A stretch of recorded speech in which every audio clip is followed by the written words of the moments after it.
Hello, Abnormal Investigations. Hope y'all are doing well. At the time you receive this, I will have done and had court today. Another court date is upon me.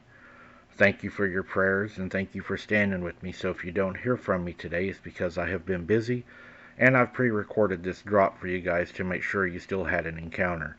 I appreciate each and every one of you guys, and I know things are going to be good. I am believing it even though I haven't seen it, and I'm having faith that this is with good news when this is heard. So thank you for your support. I appreciate each and every one of you.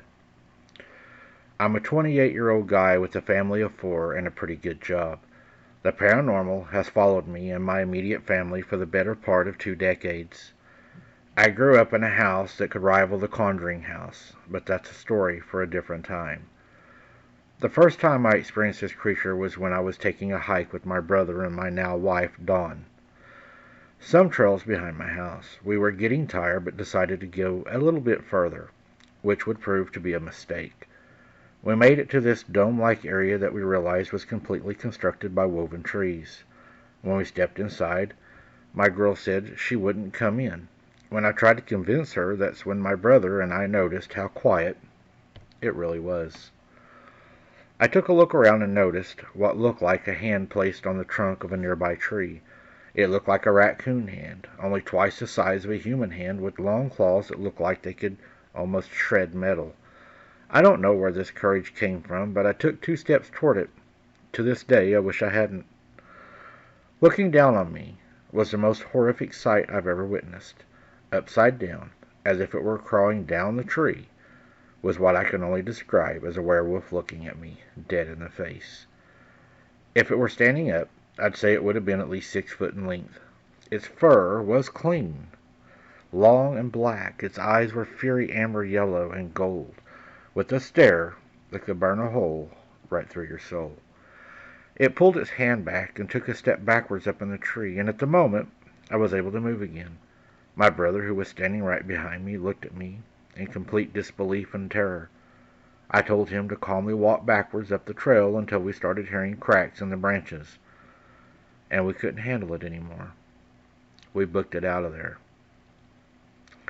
Years went by, and I thought that was the one-time encounter, but then my brother, his girlfriend, and I were riding on back roads late at night, smoking.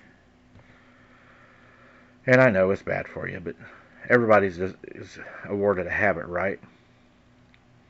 But anyways, as we were driving down this gravel road, things were deathly quiet. No more than 30 seconds later, something the size of a grizzly bear ran across the road. And it was moving faster than anything I'd ever seen. I'm talking very fast. We saw it and we stopped on the other side of the road, so we stopped to check it out, being in the safety of our car and all. What we saw would be burned into our brains for the rest of our lives. At first we thought we hit it because its limbs were twisted and popping as if bones were breaking. It wasn't until I saw what appeared to be red patchy skin over the top of human-looking skin. Hard to describe, but disgusting and very scary.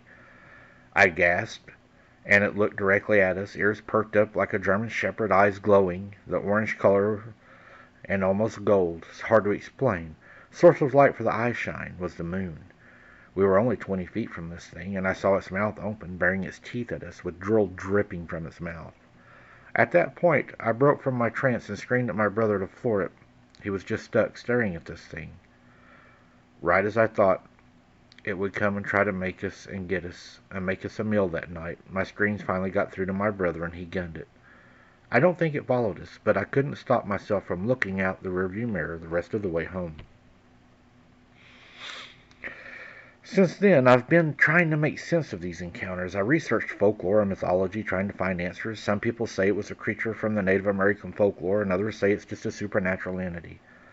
I honestly don't know what it was, but I know it scared the hell out of me, and I know that it was very evil looking.